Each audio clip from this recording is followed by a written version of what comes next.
Okay. All right.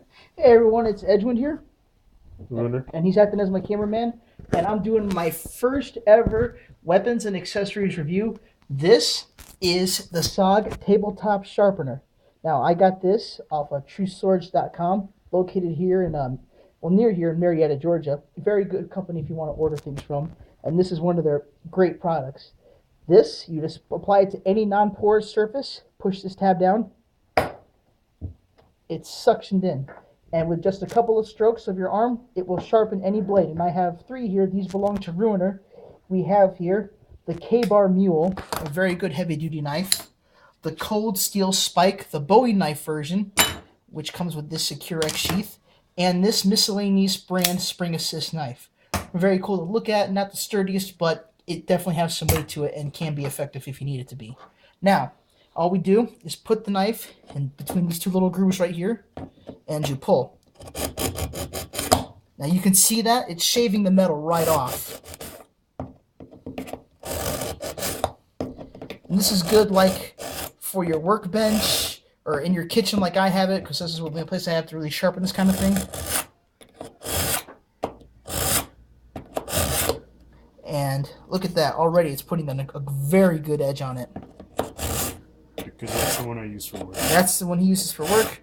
You want it to have a good sharp edge. You never want to have your knives get dull. A dull knife is a dangerous knife. And I know that sounds kind of weird, but anyone who knows blades will tell you, will agree with me. Much better, much better.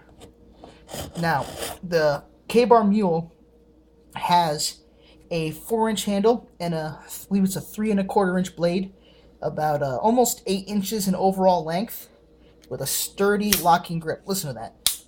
This knife is not going to, collapse under you if you put a lot of weight on it. That lock is going to stay secure. Now, it's pretty much the replacement for that miscellaneous one. Yep. This one, you have to be careful. This sharpener is not designed to sharpen serrations. Which that one has.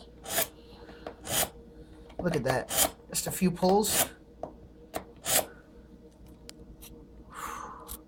Even for low quality steel, that puts a pretty good edge on it pretty quick. Now this one right here is the Cold Steel Spike. They don't really make this model much anymore. And no, this isn't their Bowie Spike. This is just their traditional Spike model, excuse me. And it's got a tightly wrapped handle here with paracord, but this is all one billeted pieces of steel, machine forged. And this has what they call a zero, what the hell is that called? A zero grain forge or something like that. Basically, it's got like an edge. It isn't really all that defined like on the Mule here. You can see that edge. It's reflective. It shines. This does not have that.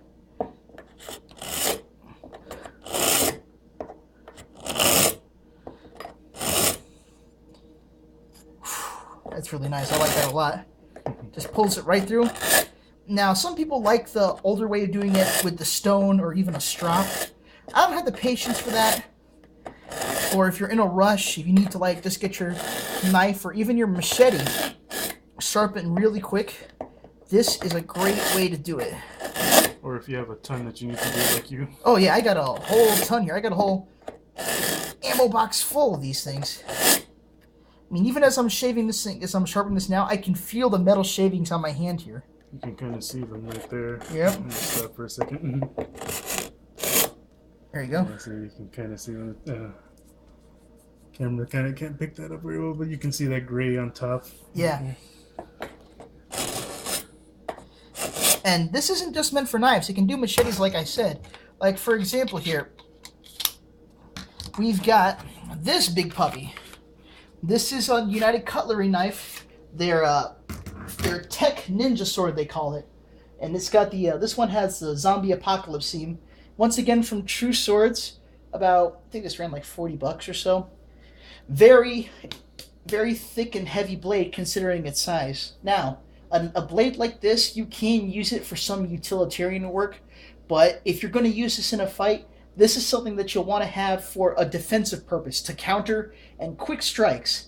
And the way it's designed here at the tip will give you excellent penetration. These Tonto tips, when they slash into something like this double tip really bites and tears. You're going to get excellent penetration over your cuts any day. But look how big this blade is, and still, I can put it through here, and it just sharpens it just fine. So it can tackle that too. I'm going to be trying this on a tomahawk in a few days to see if it'll sharpen a blade that fat and thick.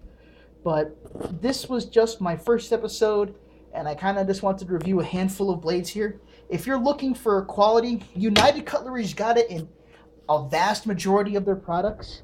I mean, not everything is going to be good. There are some products that I would steer away from, like the M48 Commando Warhammer. I've seen other videos where if you abuse that thing like no one's business, the shaft for the handle will break, and you don't want a fucking axe head or a spiked hammerhead flying your way.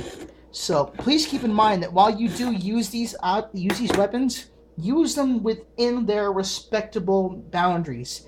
If it's something like this, it's not meant to be cutting down dead trees and shit. Don't do it. The blade will break and you will hurt yourself. And that's going to be on you. Not on United Cutlery, not on KABAR, Cold Steel, or even miscellaneous shitty brand. If you abuse the weapon, you have no one to blame but yourself. So, with that in mind, we shall continue on here. The blade is about 20 inches long, and I believe the handle is about 8. I'll have to double check that. And it's got a pretty good bounce to it. Let's see here, that's the bounce point right about there. Oh, or is it?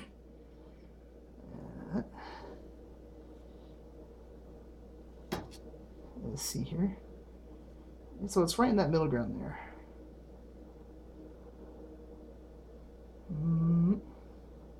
Perfect. That's your balance right there. And a very reasonable blade, very lightweight. The sheath is hard mold injected plastic. It comes with a shoulder and leg strap. I remove that myself because personally I like wearing it from the hip. It's just much easier to access than trying to draw it off your back, because if you try drawing it off your back, you're just kind of struggling, and it's a pain in the ass, and you can't sheath the thing's worth a damn. But that's all just a matter of preference. If you want to lash it to your leg, it does have that capability here. You'll see it's got slots on it right here for you to thread through that paracord or the strap that comes with it. And it's got lanyard holes right along the edge here. So you can strap this to your gear should you want to put it on your gear over your person. Well, that was my first review. Thank you all for watching. Please like, subscribe. I'll be making more of these soon. See you next time. Offend Osiris. But